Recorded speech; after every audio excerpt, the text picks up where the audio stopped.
কাণ্ডত পৰিণত হৈছে নগাঁৱৰ 127 নং 4 লেনযুক্ত ৰাষ্ট্ৰীয় ঘাইপথ। ৰাষ্ট্ৰীয় ঘাইপথৰ মাজত সৃষ্টি হৈছে প্ৰকাণ্ড গাঁত।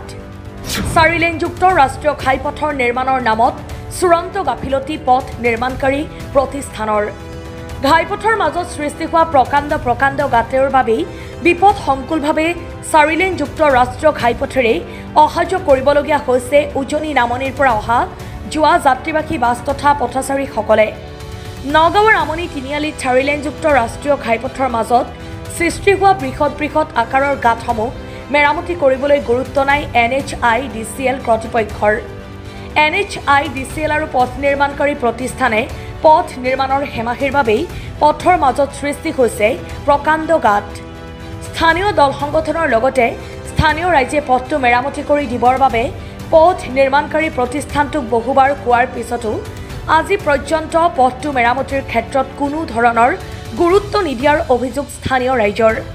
পথটোৰ মাজত সৃষ্টি হোৱাৰ গাঁতসমূহৰ লগতে ভাঙি যোৱা অংশত নাই কোনো সাংকেতিক চিহ্ন। NHIDCLৰ অন্তৰ্গত পথ নিৰ্মাণকাৰী প্ৰতিষ্ঠানৰ হেমাহিৰ বাবেই জীৱন মৰণৰ মাজেৰে চলাচল কৰিবলগীয়া হৈছে উজনি নামনিৰ হাজাৰ ৰাইজে। এই দুৰৱস্থা আজি 10 বছৰ হৈ গ'ল। আজি ৰাস্তাটো যি ধৰণে হ'ব লাগে সেই ধৰণে আমি দেখিবলৈ নাপালো।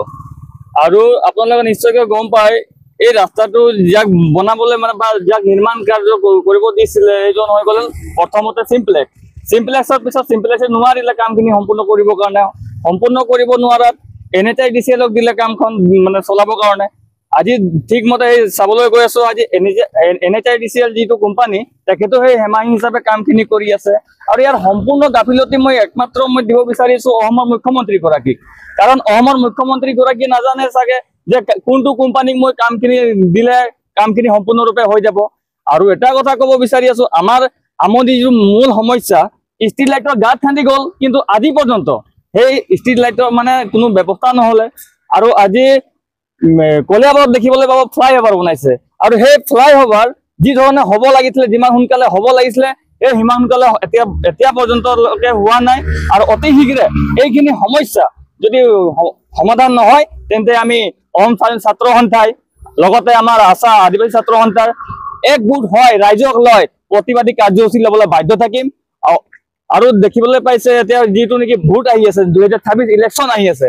আৰু সেই ইলেকশ্যনতো তেওঁলোকে ভাবি আছে চাগে আমি ইলেকশ্যনলৈকে কামখিনি এনেকৈ কৰি থাকো, ইলেকশ্যন যেতিয়া পাৰ হৈ যাব তেতিয়া আকৌ কামখিনি হ'ব যদি আমি চৰকাৰ গঠন কৰিব পাৰো। কিন্তু আমাৰ এটাই দাবী, ইলেকশ্যনৰ আগমুহূৰ্তত যদি আমাৰ এই সমস্যাখিনি বা ৰাস্তাৰ এই সমস্যাখিনি যদি সমাধান নহয় তেন্তে আমি ইয়াৰ তীব্ৰভাৱে গৰিহণা দিছো। লগতে আমি যিকোনো কাৰ্যসূচী ল'বৰ কাৰণে আমি বাধ্য থাকিম। হৈছে 127 নং ৰাষ্ট্ৰীয় ঘাইপথ। আৰু এই পথৰ দুৰৱস্থা আপোনালোকে দেখিবলৈ পাইছে। এয়া অসম চৰকাৰৰ ব্যৰ্থতা বুলি কম নে যি নিৰ্মাণকাৰী প্ৰতিষ্ঠান চিম্প্লেক্সৰ ব্যৰ্থতা বুলি কম নে NHIDCLৰ ব্যৰ্থতা বুলি কম, কিন্তু যাৰে ব্যৰ্থতা নহওক মাননীয় মুখ্যমন্ত্ৰী মহোদয়ে যেনেকৈ উন্নয়নৰ দম্ভালি মাৰি পেলাই প্ৰতিটো সভা সমিতিত তেওঁ ৰাইজক কয় যে আমি উন্নয়নৰ কাৰণে অসম চৰকাৰ গঠন কৰিছো।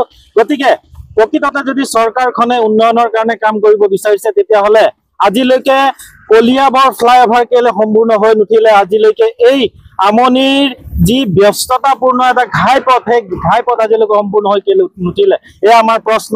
আজি সদৌ অসম আদিবাসী ছাত্ৰ সন্থা তৰফৰ পৰা স্পষ্টভাৱে চৰকাৰক ক'ব বিচাৰিছো, আপোনালোকে প্ৰকৃততে যদি উন্নয়নৰ কাম কৰিব বিচাৰিছে এই পথসমূহ অন্তত কলিয়াবৰ চামগুৰি অঞ্চলৰ যি ৰাষ্ট্ৰীয় ঘাইপথ আছে এই ৰাষ্ট্ৰীয় ঘাইপথৰ সম্পূৰ্ণ কাম কৰাৰ দায়িত্ব আপোনালোকৰ আছিলে, কিন্তু আপোনালোকে কৰাত ব্যৰ্থতা হৈছে।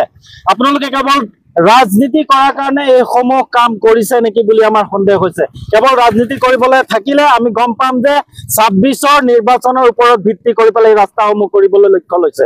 গতিকে অসম চৰকাৰক আমি ধিক্কাৰ জনাইছো, এনেকুৱা কৰ্ম কৰাৰ পৰা আপোনালোকে বিৰত থাকক, অন্যথা আমি দল সংগঠন হৈ পেলাই আমি জংঘী আন্দোলন কৰিবলৈ বাধ্য হ'ম। গতিকে অসম কথা এটা ক'ব লাগিব যে যিহেতু এতিয়া উজনিৰ পৰা নামনিলৈ গ'লে কেইবাখনো টোল টেক্স দিবলগীয়া হয় সাধাৰণ ৰাইজে, তাৰ পাছতে এনেধৰণে এটা ৰাষ্ট্ৰীয় ঘাইপথৰ অৱস্থা কিয় তেনে? অতি দুৰ্ভাগ্যজনক কথা আমাৰ কাৰণে। কাৰণ সাধাৰণ পথচাৰীয়ে ঘাটে ঘাটে আমি টোল টেক্স দিব লাগে আৰু টোল টেক্সৰ বিনিময়ত চৰকাৰে আমাক উপহাৰ দিছে।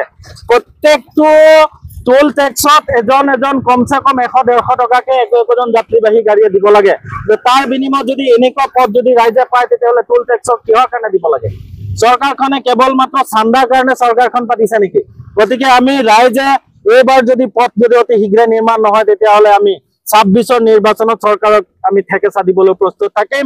আৰু অসম চৰকাৰ মাননীয় মুখ্যমন্ত্ৰী মহোদয় আহ্বান জনাইছো, আপুনি কেৱল য'ত ভোটৰ কাৰণে আপুনি ফ্লাইঅভাৰ বনাইছে, অন্তত এইখিনি পথো আপোনাৰ বনোৱা কৰ্তব্য হয় আৰু দায়িত্ব হয়। গতিকে অতি শীঘ্ৰে মাননীয় মুখ্যমন্ত্ৰী ডক্টৰ হিমন্ত বিশ্ব শৰ্মা ডাঙৰীয়ালৈ আমি কাতৰ অনুৰোধ জনাইছো, অতি শীঘ্ৰে এই আমনিৰ পৰা যি পথ আছে সম্পূৰ্ণ কৰক আৰু যি কলিয়াবৰত যি ফ্লাইঅভাৰ আছে অতি শীঘ্ৰে সম্পূৰ্ণ কৰক। এই আমাৰ চৰকাৰলৈ অনুৰোধ। ভিডিঅ' জাৰ্নেলিষ্ট মৃণালৰ সহযোগত নগাঁৱৰ পৰা বিভূতি বৰাৰ প্ৰতিবেদন সুহানা লাইভ।